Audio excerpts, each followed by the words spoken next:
लाडकी बहीण योजनेअंतर्गत आता पडताळणीची प्रक्रिया सुरू आहे आणि यासाठी अंगणवाडी सेविका तुमच्या घरी येऊन तुम्हाला 5 प्रश्न विचारणार आहेत। आता हे कोणते 5 प्रश्न असणार आहेत, तसेच अंगणवाडी सेविका यामधून अपात्र कुणाला करणार असा प्रश्न लाडक्या बहिणींना पडत आहे। तर त्या संदर्भातील सविस्तर माहिती आपण आजच्या व्हिडिओच्या माध्यमातून घेणार आहोत, त्यामुळे व्हिडिओ शेवटपर्यंत पाहायचा आहे आणि चॅनलवर नवीन असल्यास आपल्या हक्काच्या मराठी चॅनलला सबस्क्राइब करायला विसरू नका। चला व्हिडिओ सुरू करूया। तर लाडक्या बहिणींनो, सर्वात पहिला प्रश्न तुम्हाला जो विचारला जाणार आहे तो म्हणजे तुमच्याकडे तुमच्या कुटुंबामध्ये कुणाकडे 4 चाकी वाहन आहे का, हा प्रश्न अंगणवाडी सेविकांकडून तुम्हाला सर्वात आधी विचारला जाईल। तुम्ही यामध्ये तुमच्या घरामध्ये 4 चाकी वाहन नसल्यास नाही सांगायचे आहे आणि तुम्ही जर हो म्हटला तर तुम्हाला पुढचे प्रश्न विचारले जाणार नाहीत, कारण तुम्ही इथेच योजनेमधून अपात्र होणार आहात। त्यानंतर तुमच्या कुटुंबामधील कोणी इन्कम टॅक्स भरतं का किंवा तुम्ही स्वतः इन्कम टॅक्स भरता का। आता यामध्ये अनेकांचं एक कन्फ्युजन होतं की बरेच जण म्हणतात की आम्ही टॅक्स भरत नाही, आम्ही कशाला टॅक्स भरू। परंतु लक्षात घ्या, तुम्ही कोणतेही जर कर्ज काढले असेल तर कर्ज काढण्यासाठी बरेचदा बँक असतील, बँका तुमच्याकडून ITR तुम्ही भरलाय का अशी मागणी करतात आणि त्यावेळी आपण हा ITR भरतो। हा ITR भरला म्हणजेच की तुमच्या कुटुंबाच्या नावाने कोणत्याही व्यक्तीच्या नावाने टॅक्स त्या ठिकाणी सरकारकडे गेला असा ग्राह्य होतो आणि म्हणून तुम्हाला योजनेचे पैसे थांबवले जातात। म्हणून असे कोणते कर्ज प्रकरण केले आहे का आणि त्यासाठी ITR फाईल भरली होती का, याबाबत देखील तुम्ही सविस्तर माहिती घ्या आणि तशी तुमच्या अंगणवाडी सेविकांना कळवायची आहे। त्यानंतर सर्वात महत्त्वाचा प्रश्न म्हणजे तुमच्या घरातील किती महिलांनी लाडकी बहीण योजनेचा लाभ घेतला आहे।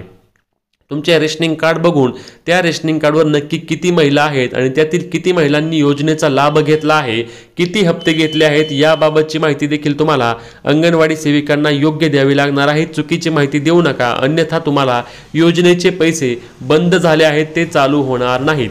त्यानंतर तुमच्या कुटुंबाचे वार्षिक उत्पन्न किती आहे, वार्षिक उत्पन्नामध्ये तुम्हाला त्या ठिकाणी उत्पन्नाचा दाखला द्यावा लागेल। उत्पन्नाचा दाखला नसल्यास तुमचे पिवळे अथवा केशरी रेशन कार्ड असल्यास तुम्हाला त्या ठिकाणी उत्पन्नाच्या दाखल्याची गरज पडणार नाही, परंतु 2.5 लाखांपेक्षा कमी तुमच्या कुटुंबाचे उत्पन्न असणे बंधनकारक असणार आहे। त्यानंतर तुम्ही महाराष्ट्राचे रहिवासी आहेत का असे देखील तुम्हाला विचारले जाईल। यासाठी तुम्हाला आधार कार्ड असेल किंवा तुमचा शाळा सोडल्याचा दाखला देखील द्यावा लागेल, कारण त्यावर तुमची जन्मतारीख देखील करणार आहे आणि जन्मतारखेनुसार तुम्ही योजनेचा लाभ घेण्यासाठी पात्र आहात का नाही हे समजणार आहे, कारण योजना फक्त 21 ते 65 वर्ष वयोगटातील महिलांसाठी असणार आहे। आता यामध्ये अनेक महिलांचा एक प्रश्न आहे की सासू आणि सून असल्यास यामधून अपात्र कोण होणार आहे। तर यामध्ये तुम्ही स्वतः सांगायचं आहे की तुमच्या घरापैकी एक सासू आणि सूनमध्ये कोणाला पैसे चालू ठेवायचे आहेत, कारण हे सरकारने जे परिपत्रक माननीय सचिवांच्या द्वारे ऑनलाईन बैठकीमध्ये काढले आहे त्या बैठकीच्या परिपत्रकानुसार यामध्ये स्पष्ट सांगितलं आहे की तुमच्या घरात समजा 2 लाभार्थी आहेत आणि दोन्हीही विवाहित आहेत किंवा अविवाहित दोन्हीही आहेत, तर त्यापैकी बाद कोणाला करायचे हा निर्णय कुटुंबाने घ्यायचा आहे। म्हणजे तुम्हीच ठरवायचं की आपल्यातून आता कोणाला पैसे चालू ठेवायचे आणि कोणाला पैसे बंद करायचे आणि ते तुम्ही तुमच्या अंगणवाडी सेविकांना सांगायचे आहे। आता चौकशी कोणाची होणार आहे, चौकशी सरसकट होणार आहे का, तर नाही। चौकशी ज्यांची होणार आहे की ज्यांना 26,40,000 महिलांचे पैसे बघा जून महिन्यापासून बंद केले आहेत, त्या 26 लाख महिलांची ही चौकशी प्रक्रिया सुरू आहे। त्याबाबत अंगणवाडी सेविकांकडे यादी देखील आली आहे।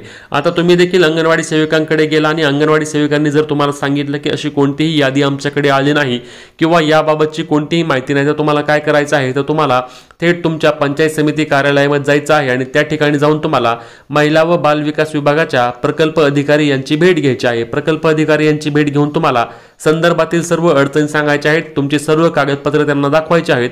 त्या सर्व कागदपत्रांची छाननी करून तुम्ही योजनेचा लाभ घेण्यासाठी पात्र असल्यास तुम्हाला त्या ठिकाणी तुमचे जे काही डॉक्युमेंट असणार आहेत ते डॉक्युमेंट तुमचे कलेक्टर ऑफिसला म्हणजे जिल्हाधिकारी कार्यालयामध्ये पाठवले जातील आणि त्यानंतर योजनेचे तुमचे पुढचे पैसे सुरू होणार आहेत। ही प्रक्रिया सध्या लाडकी बहीण योजनेअंतर्गत पार पडत आहे। त्यामुळे तुम्हाला जून अथवा जुलै महिन्यामध्ये लाडकी बहीण योजनेचे पैसे आले नसल्यास तुम्हाला लवकरात लवकर तुमच्या अंगणवाडी सेविकांची भेट घ्यायची आहे आणि अंगणवाडी सेविकांनी जर सांगितले की माझ्याकडे याबाबतची कोणतीही अपडेट किंवा माहिती नाही, तर थेट तुम्ही पंचायत समिती कार्यालयात जाऊन त्या ठिकाणी महिला व बालविकास प्रकल्प अधिकाऱ्यांची भेट घेऊन सर्व कागदपत्रे देऊन सर्व तुमची माहिती पूर्ण द्यायची आहे, जेणेकरून योजनेचा ऑगस्ट महिन्याचे पैसे तुम्हाला जमा होण्यास सुरुवात होईल। तुम्ही कोणतीही प्रक्रिया न केल्यास तुम्हाला योजनेचे पैसे यापुढे मिळणार नाहीत, कारण तुम्हाला योजनेमधून अपात्र ठरवले जाईल। आता याच्या व्यतिरिक्त तुमचे कोणतेही प्रश्न असल्यास आम्हाला कमेंट करून विचारायला विसरू नका आणि महत्त्वाचे व्हिडिओ शेअर करायला, फॉलो करायला आणि सबस्क्राईब करायला विसरू नका। भेटूया पुढच्या व्हिडिओत, तोपर्यंत जय महाराष्ट्र।